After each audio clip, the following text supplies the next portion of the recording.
బీహార్‌లోని సమస్తీపుర జిల్లాలో పూసావైని అనే ఒక ప్రాంతంలో పాఠశాలకి సైకిల్ మీద వెళ్తున్నటువంటి సోనం కుమారి అనే ఒక బాలిక మీద ఒక వెధవ పల్సర్ బైక్ మీద వచ్చి గన్ తీసి అక్కడికక్కడే అమ్మాయిని కాల్చేసి పారిపోయాడు చెత్తలని చెప్పడం. వీళ్ళ మధ్య ఏం జరిగింది, ఎందుకు వాడు అలా చేశాడన్న విషయం తెలియలేదు. ప్రస్తుతానికైతే పూసావైని పోలీస్ స్టేషన్లో ఈ కేసు చాలా ఉద్రిక్తత పరిస్థితుల్లో ఉంది. అక్కడ చాలా మంది గుమిగూడిపోయారు. ఈ జరిగినటువంటి సంఘటన నిన్న సోమవారం ఉదయం జరిగింది. సైకిల్ మీద వెళ్తున్నటువంటి ఈ అమ్మాయిని వాడు ఓవర్టేక్ చేసి మరి బైక్ని అక్కడ ఆపి ఆ అమ్మాయిని అక్కడ నిల్చోబెట్టి అలా గన్ను తీసి కాల్చేశాడు 3 రౌండ్లు.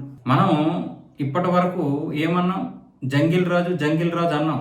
మరి ఇప్పుడు కూడా జంగిల్ రాజు అనొచ్చా? అనకూడదు కదా. ఇక మన పరిపాలనకు వచ్చింది, బీజేపీ చేతికి వచ్చింది ఆ రాష్ట్రం. ఇలాంటివి జరిగిన తర్వాత కఠినమైనటువంటి శిక్షలు వేయడం కాదు, జరగకుండా ఉండడం కోసం కూడా చూడాలి. అది మన పారదర్శకత అనేది చూపిస్తుంది. ఈ గన్ కల్చర్ అనేది బీహార్లో చాలా ఎక్కువ ఉంది. దాన్ని తొలగించగలగాలి. ఇంకెన్ని రోజులు మనం జంగిల్ రాజు అని పేరు చెప్తాం? మన చేతికి వచ్చిన తర్వాత మనమే తీసుకోవాలి. ఎంతసేపు మనం వాళ్ళని వీళ్ళని అనడమే కాదు, అక్కడ ఉన్నటువంటి స్థానిక నాయకత్వం కూడా చాలా తీసుకోవాలి, బాధ్యత తీసుకోవాలి. అలాగే మధ్యప్రదేశ్ ప్రభుత్వం కూడా అంతే.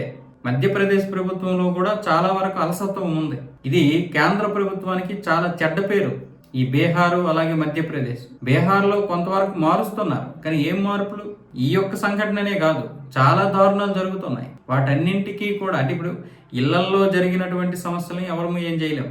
ఇప్పుడు డ్రమ్ముతో చంపేయడము, లేకపోతే కుక్కర్లో ఇది చేసేయడము, దానికి ఎవరేం చేయలేరు. తర్వాత వాళ్ళకి కఠినమైనటువంటి శిక్షలు వేయడమే తప్ప. కానీ ఇలాంటి గన్ కల్చర్ని మనం ఆపగలగాలి.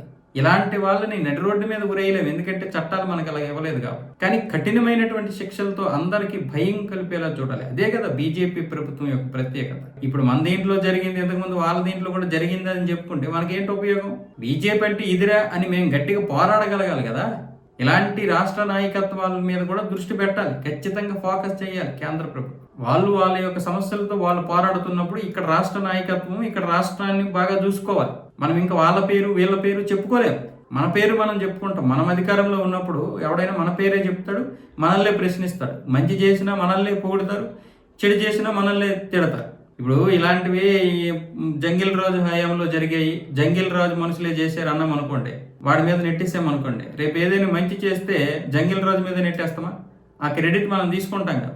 అలాగే ఇది కూడాను, ప్రతి దాన్ని కూడా బీజేపీ అయినా సరే ఎవడైనా సరే ఖచ్చితంగా పారదర్శకత్వంగా పరిపాలించాలి. మనం ఎందుకు ఈరోజు కాంగ్రెస్ని తిట్టుపోస్తున్నాం, మనం ఎందుకు దాన్ని తరిమేస్తున్నాం, అది మీరు స్థానిక నాయకులు ఖచ్చితంగా తెలుసుకోవాలి.